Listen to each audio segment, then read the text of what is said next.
attention aux autres.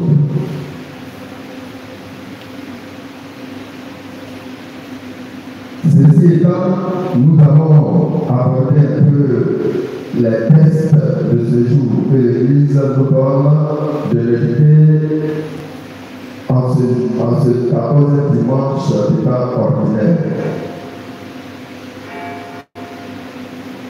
Ici, nous sommes au chapitre 66.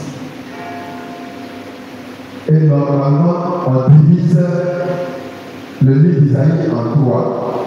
Le premier, le second, le troisième Isaïe. Et ici, donc, nous sommes dans ce qu'on appelle le troisième Isaïe. Et dans ce troisième Isaïe, la plupart de ceux qui étaient partis à l'exil sont de retour à Jérusalem. L'exil a duré à peu près à cette époque, à peu près à 50 ans. Et donc, ils reviennent. Mais il faut savoir aussi que ce n'est pas eux tous qui étaient partis à l'exil. Il y a certains qui sont quand même restés. Et Jérusalem était pratiquement détruite. Il restait une petite partie, mais sinon, entièrement détruite. Sans parler du temple qui était totalement détruit. Alors, ils reviennent, on ne les considère plus. On les a même oubliés. C'est un après, on parle de temps. Et donc, ils sont dans le découragement. Eux, pour eux, ils revenaient trouver leur belle vie, leurs parents, etc., leurs familles qu'ils ont laissées. Donc, ils sont déboussolés. Et c'est cela que le prophète parle de consolation, consolation, consolation. Parce qu'il sait que ses parents ont perdu la joie de vivre. C'était dur. Ceux qui avaient peut-être des champs, des maisons, tout est gâté. Il fallait reprendre à zéro. Donc le rêve du retour se transforme en cauchemar total. Mais c'est dans cette désolation que le prophète va quand même trouver des paroles de réconfort. Parce qu'un prophète, il n'est pas un prophète de malheur, mais un prophète de consolation, de bonheur, pour que même si tout est détruit à Jérusalem, même si ils ont perdu leur rêve de retrouver leur vie qu'ils ont connue avant,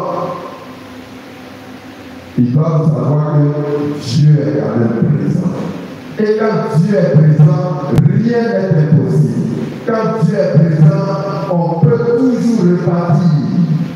Quand Dieu est présent, on peut toujours rebondir.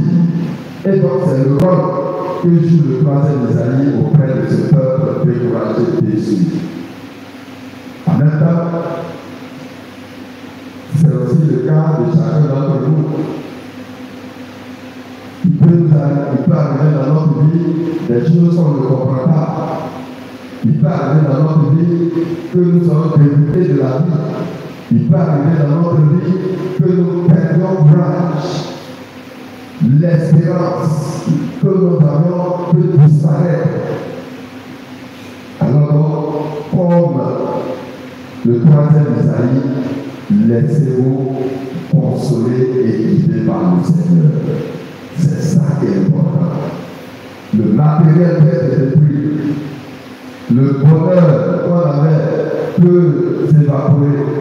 Mais le Seigneur demeure et il est au cœur de notre vie.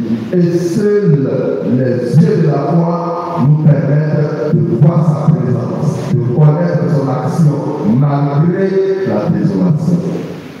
Voilà, frères et sœurs, le message de cette première lecture.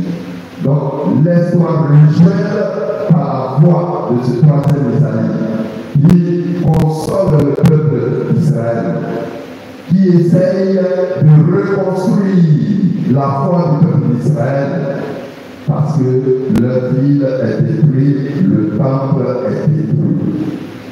Quant à la deuxième lecture que nous avons entendue, très souvent, d'abord,